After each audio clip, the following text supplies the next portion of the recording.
Padre, te damos gracias en esta preciosa tarde, Señor, en la que nos reunimos, Señor, para estudiar tu palabra, para presentar la palabra como tú nos la revelas y nos la enseñas, Señor. Pedimos que tú abras nuestro entendimiento, que sea tu Santo Espíritu dirigiéndonos a lo largo de este estudio, Padre Santo, y que tú seas bendiciendo las vidas de todos aquellos que se conectan y los que habrán de conectarse durante la semana, Señor. Los bendecimos en el nombre de Jesús, te damos las gracias. Amén. Gloria a Dios. Hoy vamos a comenzar una pequeña, corta serie de 3 partes, donde vamos a hablar de pactos. Vamos a estar hablando de pactos. Se titula Dios es un Dios de pactos. Y vamos a hablar bajo el tema pactos, un compromiso de vida. Porque hoy en día se habla mucho de pactos, como se hablan de muchas otras cosas. Y podemos caer en la tendencia de caer en doctrinas tergiversadas. Y queremos enseñar esto desde lo más fundamental, completamente bíblico. Así que les exhorto a que ustedes tomen nota, vayan luego a YouTube y vuelvan y escuchen este video para que tengamos claro lo que nos enseña la palabra sobre los pactos de Dios. Cuando hablamos de pactos, en la Biblia no estamos hablando simplemente de un acuerdo casual o de una promesa emocional. En la antigüedad, un pacto era uno de los compromisos más serios y sagrados que podía existir entre dos personas, entre dos partes. Un pacto establecía una relación formal basada en compromiso, fidelidad y responsabilidad mutua. No cualquier persona hacía pacto. Esa persona, cuando hacía un pacto, era porque se comprometía seriamente. Sabía que iba a ser fiel a ese pacto. Y ambas partes eran responsables por el pacto. Escuche bien. Ambas partes eran responsables para el cumplimiento de ese pacto. En el mundo antiguo, especialmente en el contexto bíblico del cercano oriente y del cercano oriente, los pactos eran utilizados entre reyes, naciones, familiares, amigos y también entre Dios y los hombres. Muchas veces estos pactos incluían juramentos, señales visibles, sacrificios e incluso ceremonias simbólicas que mostraban las consecuencias de romper el pacto. No era algo temporal ni superficial, era un compromiso de vida. Y quiero repetir esto que acabo de decir, que estos pactos incluían juramentos, señales visibles, sacrificios e incluso ceremonias simbólicas que mostraban las consecuencias que iban a ocurrir cuando una de las partes rompía el pacto. Lamentablemente hoy la palabra pacto, aunque todavía existe, su significado ha cambiado mucho. En la cultura moderna los acuerdos suelen verse como contratos que pueden romperse. Usted pacta hoy o hace una promesa, si da la gana la rompe, si no le conviene con el tiempo la rompe o se hace Y eso sucede cuando dejan de ser convenientes. Ni qué fácil. Vivimos en una sociedad donde el compromiso muchas veces es reemplazado por la conveniencia personal. Sin embargo, en la Biblia, un pacto no se basaba solamente en beneficio mutuo, sino en fidelidad. Tenía que ver con fidelidad. Por eso cuando las escrituras presentan a Dios como un Dios de pacto, nos está mostrando a un Dios que habla con compromiso. Pero no solamente habla con compromiso, actúa con fidelidad. Y sobre todo permanece fiel aun cuando el hombre falla. Desde Noé hasta Jesús, La historia nos revela que Dios se relaciona con la humanidad a través de pactos.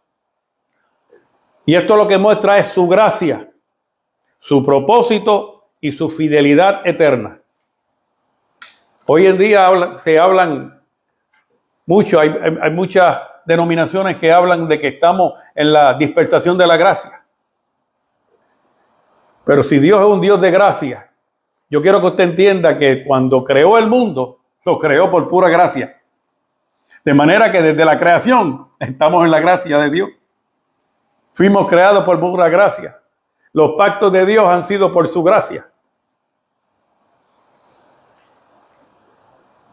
En la Biblia la gran mayoría de los pactos son iniciados por Dios. Él es quien toma la iniciativa soberana. Sin embargo, sí existen casos donde seres humanos se acercan a Dios con un compromiso, un voto o un pacto voluntario. ¿Para qué? Para buscar establecer una relación o un acuerdo especial con Él. Hay casos así en la Biblia. Pero es importante, amados, que distingamos entre los pactos soberanos de Dios, los cuales son iniciados por Dios, y los votos, las promesas o compromisos humanos hacia Dios, los cuales son iniciados por personas. Es algo completamente distinto. Y este último, votos, promesas, compromisos humanos hacia Dios, son muy comunes en la historia moderna. Algunos ejemplos de estos votos iniciados por hombres es el caso de Jacob en Génesis 28, versículos 20-22. Jacob tuvo un sueño y después de ese sueño, en donde vio una escalera hacia el cielo, Jacob hizo un voto a Dios y dijo: si fuere Dios conmigo, Jehová será mi Dios. Aquí Jacob tomó la iniciativa de hacer un compromiso, reconocer a Dios, reconocer a Jehová, dar el diezmo y servirle. Pero veamos algo muy importante, y es que Dios ya le había hablado primero y le había prometido bendición en Génesis 28, los versículos 13 al 15. Así que el pacto de Jacob realmente fue una respuesta humana hacia una iniciativa divina. Quien había comenzado el pacto, que de hecho era el pacto que ya Dios había hecho con Abraham, y vamos a hablar más tarde de eso. Y ahora se lo muestra a su hijo. La iniciativa había comenzado muchos años después. Jacob todavía no había nacido cuando Dios había hecho un pacto con su padre.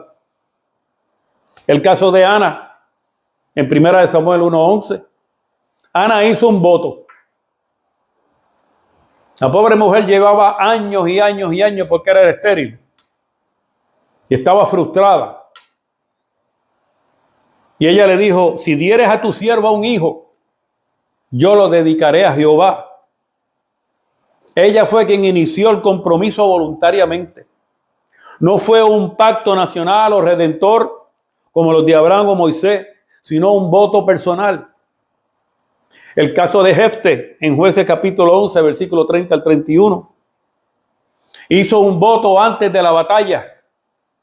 Dijo: si entregares a los amonitas, cualquiera que salga de las puertas de mi casa será de Jehová. Y este es uno de los ejemplos más solemnes y trágicos de un voto humano iniciado por una persona. Y en unos minutos vamos a hablar de eso.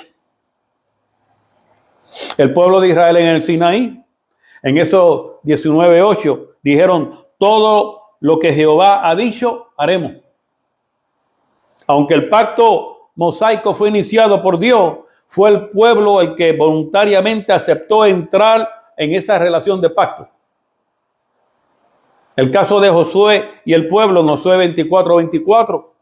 El pueblo renovó voluntariamente el pacto cuando dijeron: a Jehová nosotros, a Jehová nuestro Dios serviremos. De hecho, Josué incluso levantó una piedra como testimonio del compromiso. Aquí vemos una renovación de pacto iniciada por los líderes y el pueblo como una respuesta espiritual. El rey Asa, en 2 de Crónicas 15:12, dice que entraron en pacto de buscar a Jehová. Otra vez fue el pueblo el que tomó la iniciativa de comprometerse nuevamente con Dios en arrepentimiento y reforma, y bajo una reforma espiritual. Josías, en 2 de Reyes, capítulo 23, versículo 3, dice que hizo pacto delante de Jehová, de que irán en pos de Jehová y guardarán sus mandamientos, sus estatutos y sus testimonios y sus estatutos con todo el corazón y con toda el alma, y que cumplirán las palabras del pacto que estaban escritas en aquel libro, y todo el pueblo confirmó el pacto. Josías hizo pacto delante de Jehová, ¿para qué? Para guardar mandamientos después de hallar el libro de la ley. Y una vez más vemos que no es un nuevo pacto creado por el hombre, sino una renovación voluntaria. ¿Sabes cuál es la diferencia? La diferencia es, como podemos ver, que ningún ser humano en la Biblia creó un pacto redentor. Ningún ser humano en la Biblia creó un pacto redentor desde cero, obligando o comprometiendo a Dios a participar. Los pactos fundamentales de la redención siempre fueron iniciados por Dios. Lo hizo con Noé, lo hizo con Abraham, lo hizo con Moisés, lo hizo con David, y el nuevo pacto que hizo con Jesús, a través de Jesús. Y en todos estos casos, Dios fue quien tomó la iniciativa. Los hombres solamente respondieron, aceptaron, renovaron o hicieron votos personales.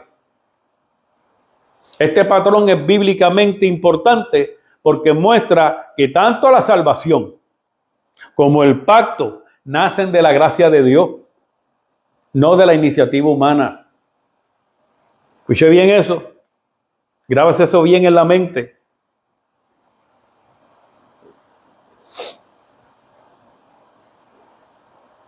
Los pactos de Dios,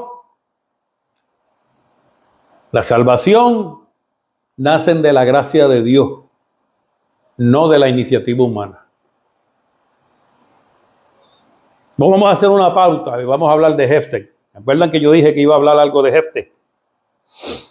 Yo dije que el voto de Jefté fue considerado solemne y trágico porque muestra cómo una persona puede hacer una promesa impulsiva a Dios sin medir plenamente sus consecuencias.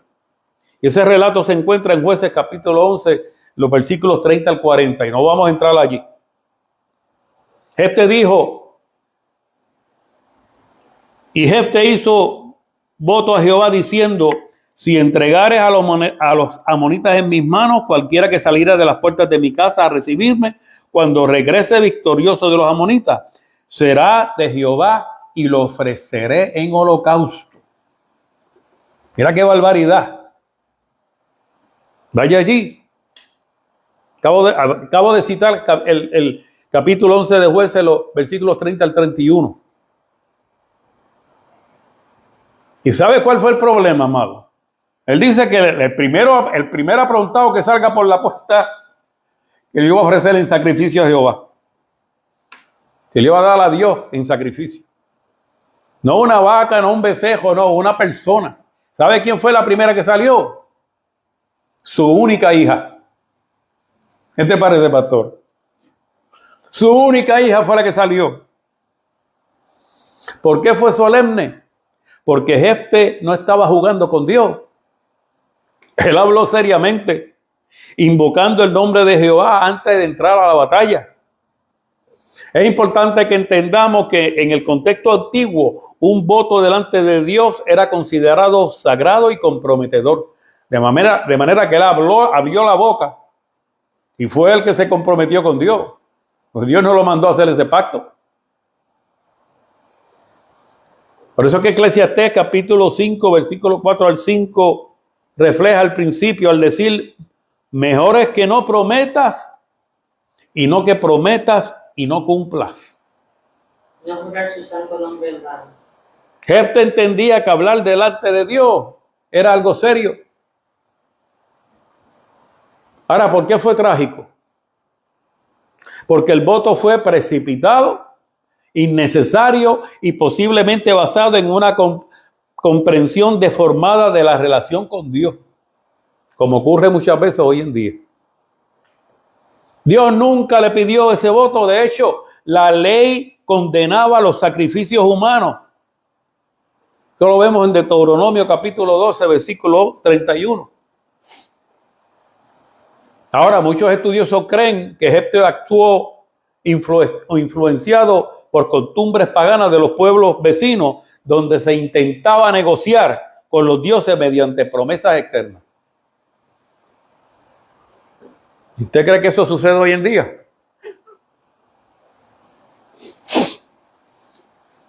Pero Jefté realmente sacrificó a su hija.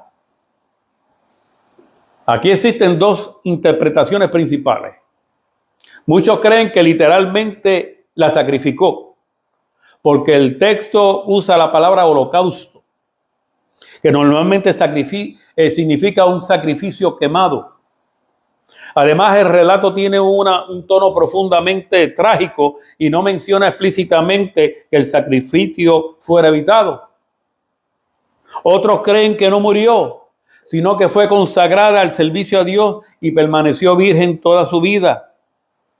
Estos argumentan que el énfasis del texto está en su virginidad y que Dios jamás aprobaría sacrificios humanos, y porque Jefté aparece luego mencionando entre los hombres de la fe en Hebreos 11. Entonces, ¿qué es lo que nos enseña este relato? Lo que nos enseña ciertamente el relato, independientemente de la interpretación, y como decía Jesús, el que tenga oídos para oír, oiga. Lo que nos enseña este relato son varias verdades profundas. Número uno, y si está tomando nota, apunte esto. Lo que nos enseña esta historia de Jefté, que Dios no necesita ser manipulado. Jefté actuó como si tuviera que comprar la ayuda divina, pero Dios ya había prometido estar con Israel. Lo segundo que nos enseña es que el celo espiritual sin conocimiento puede producir tragedia. Una persona puede ser sincera y aún así actuar equivocadamente. Y de aquí se aprovechan muchos hoy en día. Número 3, que las palabras delante de Dios son serias. La Biblia trata los votos con enorme solemnidad. Y por último, que no todo lo que hacen los personajes bíblicos es aprobado por Dios.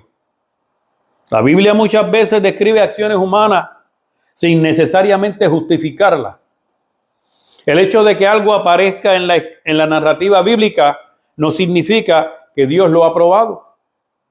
Y es por eso que el voto de Jefté puede verse como una advertencia. Escuche bien. El voto de Jefté es una advertencia contra la impulsividad espiritual, el emocionalismo religioso y la idea de negociar con Dios mediante sacrificios o promesas externas. Y aquí cierro la pausa. Vamos a hablar ahora del pacto abrámico. Yo comencé diciendo en este estudio que desde Noé hasta Jesús, la historia bíblica revela que Dios se relaciona con la humanidad a través de pactos, mostrando su gracia, su propósito y su fidelidad eterna. Y uno de estos pactos fue el de Dios con Abraham. El pacto de Dios con Abraham lo encontramos en el capítulo 15 del libro de Génesis. Y es un pacto que parece extraño al lector moderno porque pertenece al mundo cultural y legal del antiguo cercano oriente, especialmente a las prácticas de pactos de hace más de 4,000 años atrás. Para entenderlo correctamente hay que verlo como un acto religioso, no como un acto religioso raro, sino como un ritual legal de establecimiento de pacto. Era algo que era no común, que era normal, que era lo que se hacía en aquella época. En Génesis 15, Dios le promete a Abraham 3 cosas: descendencia, tierra y una herencia futura. Luego ocurre algo bien impactante.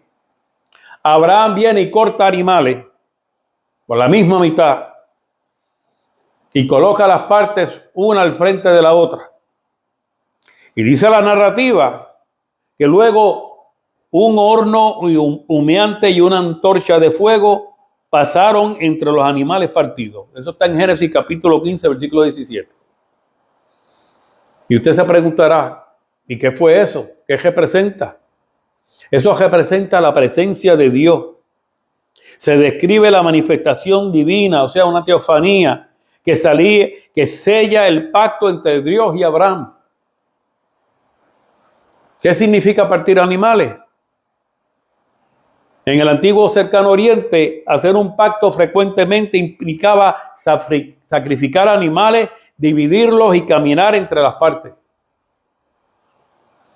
Era una ceremonia legal simbólica.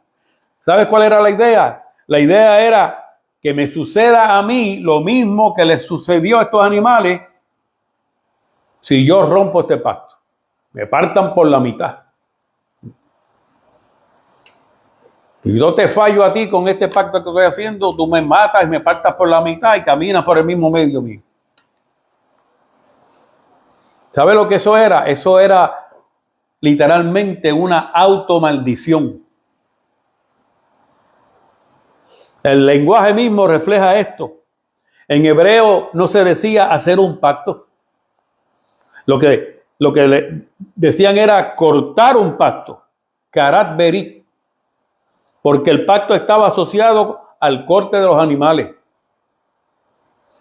Existe evidencia histórica fuera de la Biblia porque este es el tipo de ritual, aparece en tratados hititas, pactos asirios, textos arameos y otras culturas semíticas antiguas. Por ejemplo, en algunos tratados antiguos, los reyes decían cosas como: así será cortado quien quebrante este juramento. Incluso en Jeremías capítulo 34, versículos 18 al 20, se menciona gente que cortó un becerro en dos, pasó entre las partes y luego rompió el pacto. Lo cual demuestra que para aquella época el ritual que sucedió en Génesis todavía existía. Ahora, lo verdaderamente sorprendente en Génesis 15, y escuche bien, es que normalmente en la práctica de este tipo de pacto, ambas partes caminaban entre los animales. Porque recuerde, era un pacto entre dos personas. Y no importaba quién cortara qué, ambos tenían que pasar por los animales. Pero en Génesis 15, Abraham no camina. Solo Dios es el único que pasa entre los animales cortados, y eso lo cambia completamente todo. Eso cambia la dinámica del pacto. ¿Por qué? ¿Qué significaba históricamente eso? Lo que eso significaba es que Dios fue el único que estaba tomando sobre sí mismo toda la responsabilidad del pacto. Es como si Dios hubiera dicho: si yo rompo este pacto, yo voy a cargar la consecuencia. No era extremadamente inusual para la época, porque en los pactos humanos ambas partes asumían obligaciones mutuas, de manera que eso prácticamente no pasaba, era inusual. Pero aquí el peso del pacto descansó únicamente en Dios, sobre Dios mismo. Que el horno humeante y la antorcha de fuego, como ya dije, eran imágenes que representan la presencia divina. Y en el mundo antiguo, fuego y hornos ardientes eran símbolos de manifestación divina, de juicio, de poder y de presencia sobrenatural. De hecho, más tarde el mismo simbolismo aparece en el Sinaí, en la columna de fuego y en otras teofanías. Ahora, ¿por qué? Usted se preguntará, ¿por qué Dios hizo eso? ¿Por qué usó un ritual cultural humano?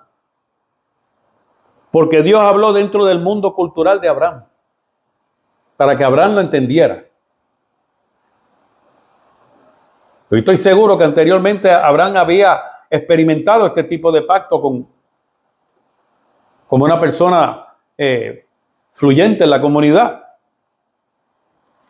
Dios no inventó un ritual completamente ajeno a su cultura, a la cultura de Abraham. Tomó una forma legal conocida y le dio un significado mucho más profundo.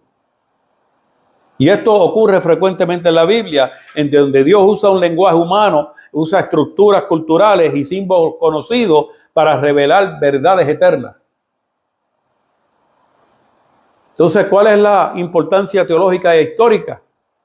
Históricamente este rito comunica juramento, fidelidad, obligación legal y compromiso irreversible. Pero teológicamente comunica aún algo mayor. Y esto es lo que debemos entender sobre los pactos de Dios. Que el pacto no depende finalmente de Abraham. El pacto depende única y exclusivamente de la fidelidad de Dios. Y eso precisamente lo hace tan único el pacto abrámico frente a los tratados humanos antiguos. En resumen, amado, el rito no fue algo mágico ni arbitrario. Fue un procedimiento legal antiguo de pacto conocido en el cercano Oriente, basado en una maldición simbólica. Lo extraordinario no es que hubiera animales partidos. Lo extraordinario es que solo Dios fue el que pasó entre los animales sacrificados, mostrando que solo Él mismo, solamente Él era el único responsable de garantizar el cumplimiento del pacto. Le dio una promesa a Abraham.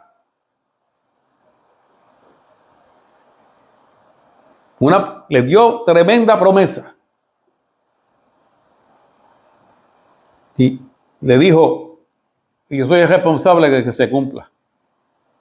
De modo que en esta noche, hasta ahora, según la Biblia, podemos dejar establecido 4 cosas.